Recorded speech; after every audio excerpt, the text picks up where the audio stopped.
the idea that Donald Trump would declare a state of emergency seems to have, been so universally rejected, or I should say unequivocally rejected by Mitch McConnell, and with good reason too, because if Donald Trump sets this precedent, the problem for someone like Mitch McConnell is Republicans don't really have things that they want the government to do.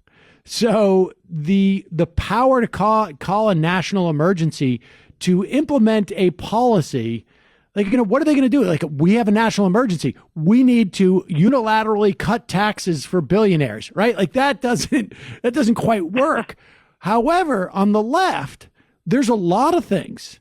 A President Elizabeth Warren, let's say, or a President Kamala Harris or Bernie Sanders or Cory Booker or whomever could say, which is like, we have a national emergency. In fact, it's a global emergency. It's global warming.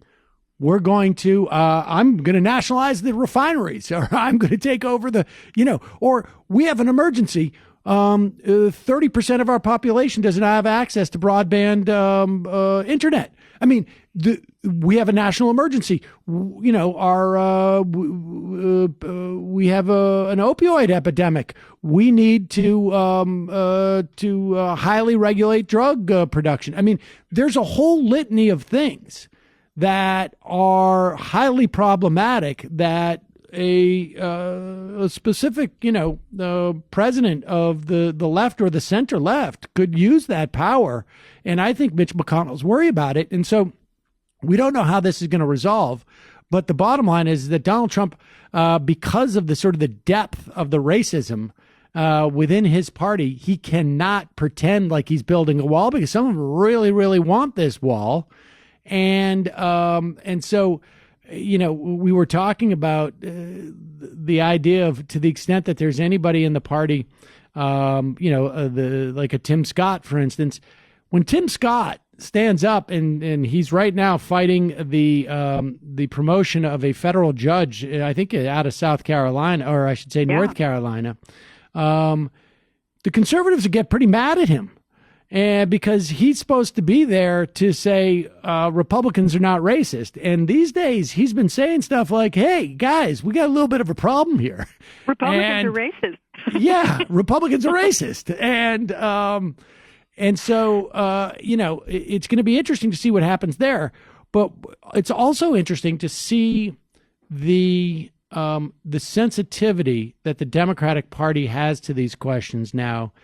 I would imagine in part because they feel like we've got to walk the walk, because we've been talking the talk. And I'm talking about what's going on in Virginia, and it is a mess. We have a Democratic governor who supposedly, allegedly, was pictured either in blackface or in a Klan's robe in a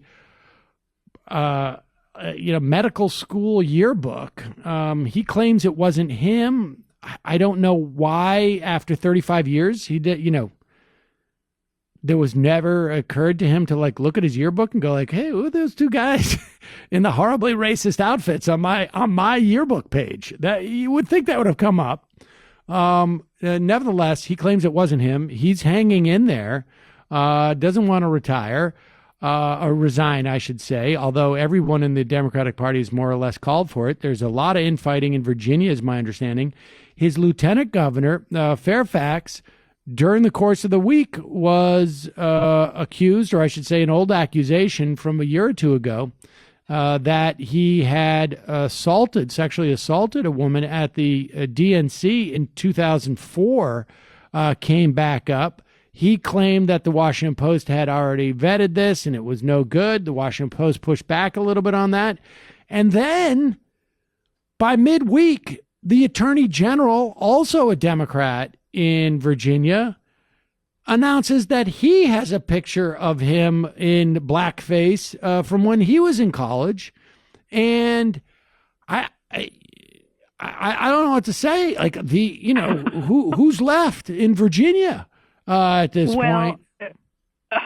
the problem with all that is that, I mean, the calls for the governor, Northam, to resign are pretty much across the board. I mean, that picture is unbelievable. And even if it's not him in the picture, it's been pretty well proven that he's the one who submitted the picture to the yearbook. He denies it, but the yearbook people are going, well, we don't just put, they were all submitted by the people, so that's how that got there.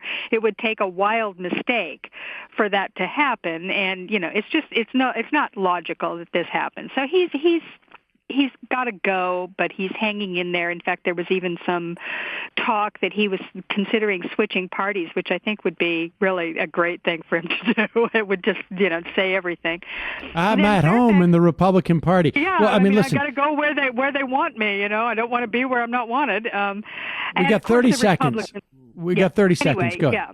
The problem is that we've got, the governor, the lieutenant governor, and the attorney general. That's the line of succession. And the next person in line will be a Republican. If all three of those people have to resign, we'll have a Republican governor in Virginia because of the Democrats electing without realizing, apparently, at the time, that they were electing people that did racist behavior in the past and that sexually assaulted women at the Democratic National Convention. Oh, my God. Yeah. All right. Well, listen, we take a quick break. We come back. We got a lot more to talk about, and I got a couple more things to say about this. I'm Sam Seder. This is Ring of Fire Radio. We'll be right back with Digby.